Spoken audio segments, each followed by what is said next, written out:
አቡ ጀህል አንገታቸውን ሊረግጣቸው አሰበ። ወዲያው ነገር እየተከለከለ ወደ ኋላ ፈገፈገ። አበል ሐከም ሆይ ምን አገኘህ አሉት። አሰላሙ አለይኩም ወራህመቱላሂ ወበረካቱ። ውድ ቻናል ቤተሰቦች እንዴት ናቸው? ሰላም ከኔ አልሐምዱሊላህ በጣም ሰላም ነኝ። ክርስቲያን ወገኖች ሰላም ሰላም ብያለሁ። ሲራ ክፍል 15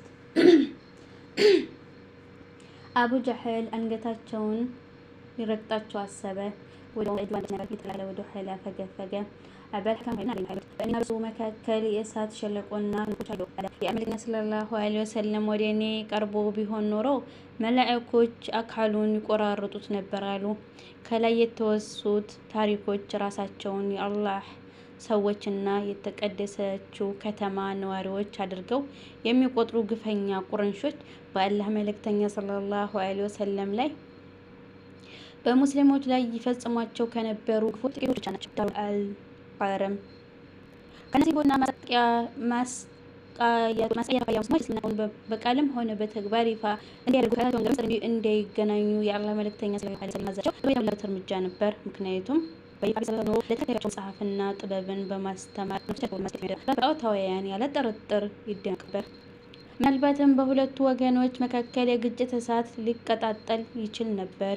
በእርግጥም በአራተኛው የነብይነት ዓመት ላይ የግጭት አጋጣሚ ተከስቶ ነበር።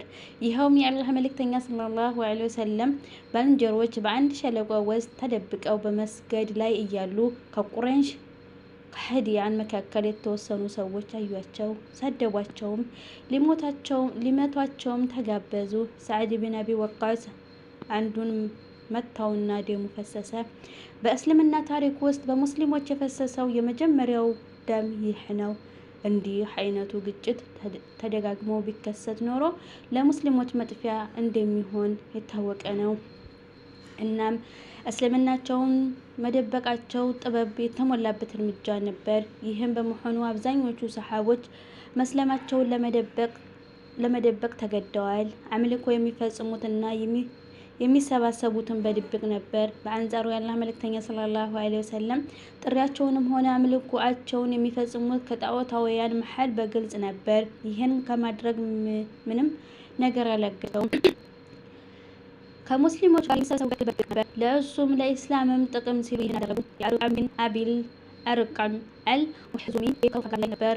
ከግፈኞች አይንና መሰብሰቢያ ያለ ነበር። አላህ ሰለላሁ ዐለይሂ ወሰለም ይህን ቤት ለእንቅስቃሴያቸው ማዕከል ከሙስሊሞች ጋር የመተሳሰቢያ ቦታ ያደረጉት። ከዚህ ቤት ውስጥ የአላህን አንቀጽ ያነቡላቸው፣ ከርኩሰት ይፈጽሟቸው፣ መጽሐፍትንና ጥበብን ያስተምሯቸዋል። የመጀመሪያ ሐዲስ ቤት ተጽዕኖና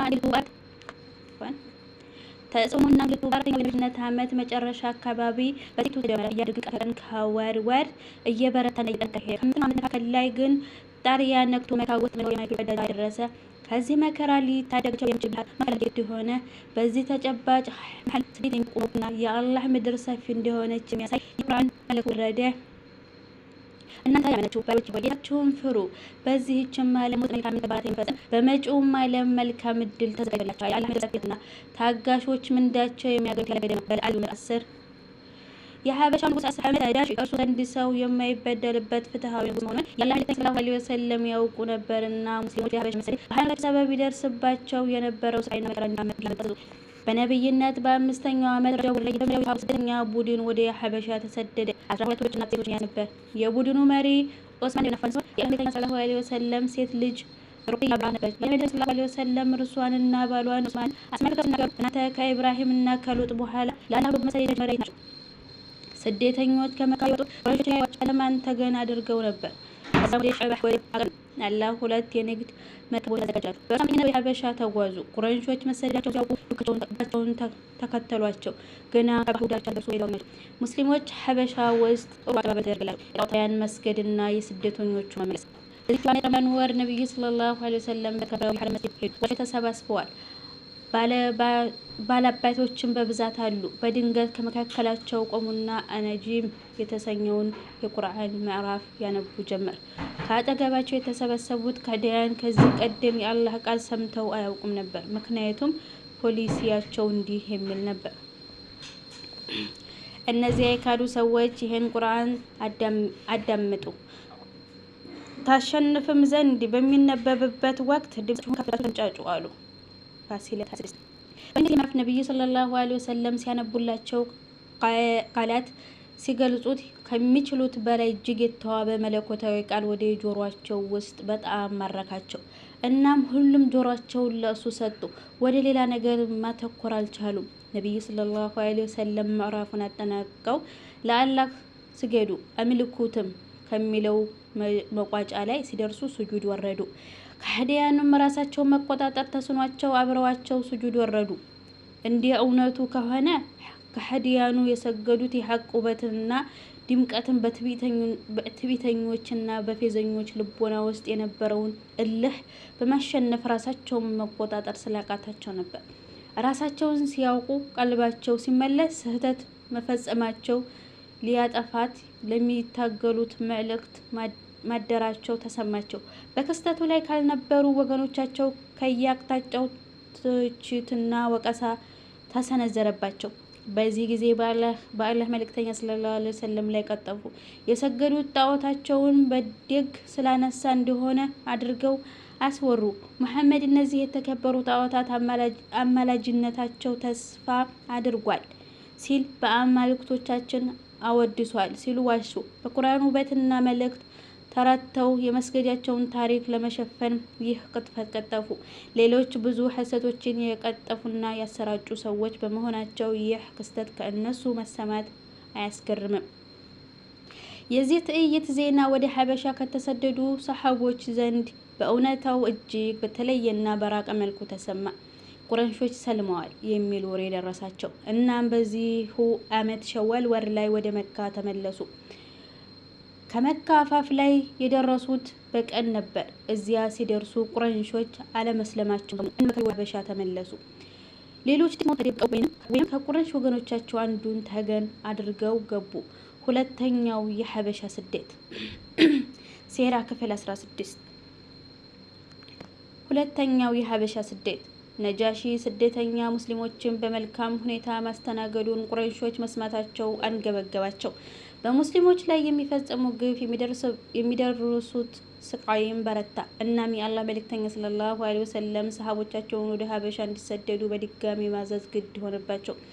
ሁለተኛው ስደት ከመጀመሪያው ይበልጥ አስቸጋሪ ነበር። ምክንያቱም ቁረይሾች መረጃ ደርሷቸው ስለነበር ስደቱን ለማክሸፍ ተሰናድተው በንቃት ይጠብቁ ነበር። በአንጻሩ ሙስሊሞች በፍጥነት ከተማዋን ለቀው መውጣት ነበረባቸው። አላህ ጉዞውን ገር አደረገላቸው። ጠላቶቻቸው ሳያገኟቸው በፊት ከመካ ወጥተው ወደ ሀበሻ ተጓዙ። ከነጃሺ ዘንድም በሰላም ደረሱ። የዚህ ስደት ተሳታፊዎች ቁጥር አማር በመካከላቸው ካለ 19 ሴቶች ነበሩ። ግና የአማር ሳይድ በሙራ ዘንድ በአጠራጣሪነት የተመዘገበ ነው። በሀበሻ ላይ የቁረይሾች ሴራ ስደተኞች እምነታቸውን ነጻነት የሚያራምዱበት ጥራት ለማግኘታቸው ለቁረይሾች የሚዋጥ ሆነ። እናም ብልህና ጠንካራ ሰዎችን በመምረጥ ለነጃሺና ለቀውንቱ ዳጎስ ያለ ስጦታ አስይዘውላቸው። እነዚያ መልእክተኞች አምር ቢን አልዓስ እና አብዱላህ ቢን አልአህ ይባላሉ። ሁለቱም በኋላ ላይ ሰማል። ሁለቱም ከገቡ በኋላ መጀመሪያ ለቀሳውንቱ ስጦታውን በማደል ነጃሺ ስደተኛ ሙስሊሞችን ከሀገሩ እንዲያባረር መነሻ የሚሆን ምክንያቶችን አብራሩላቸው።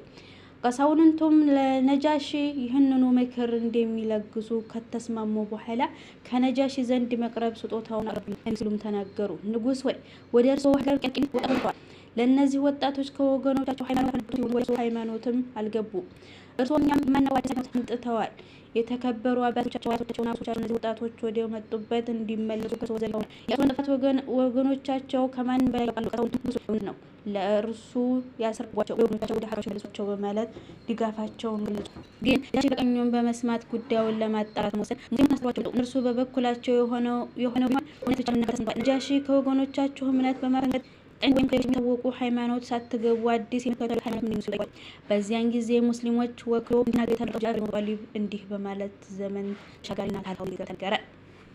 ንጉስ ወይ ሃይማኖት ዝቦች ነበር። ጣዖታትን እናመልካለን፣ በክት እንመገባለን፣ ጸያፍ ድርጊቶችን እንፈጽማለን፣ ዝምድናን እንቆርጣለን፣ በጎረቤት ላይ ክፉ እንውላለን፣ ከመካከላችን ጠንካራው ደካማውን ይበላል።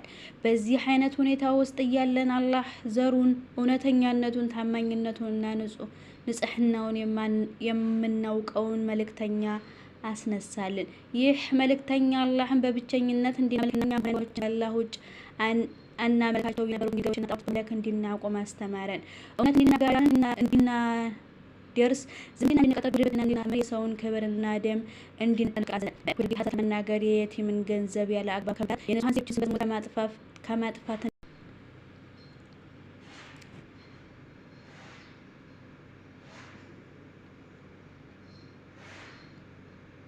ከእርሱ ጋር ሌላ አካል እንዳናጋራ አዘዘን። ሶላት እንድንሰግድ፣ ዘካ እንድንሰጥ፣ ጾም እንድንጾም አዘዘን።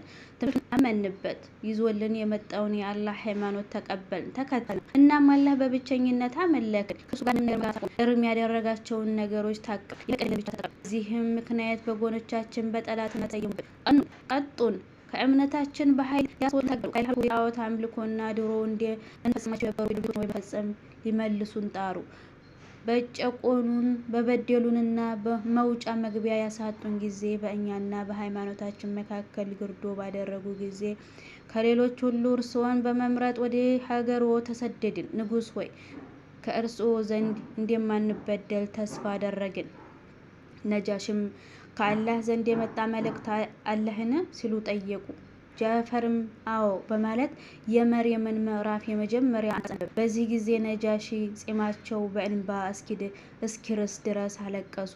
ቀሳውንቱም የተነበበላቸውን የቁርአን ሲሰሙ መጽሐፎቻቸውን በእንባ እስኪርሱ ድረስ አለቀሱ። በመቀጠል ነጃሺ ለአመር ቢን አልዓስና ባልንጀሮቹ አላህ እምላለሁ ይህ እና ኢሳ የኢየሱስ ይዞት የመጣው አንድ ምንጭ የተቀዱ ናቸው። ሂዱ በአላህ እምላለሁ አላህ ያሳችሁ አሉ።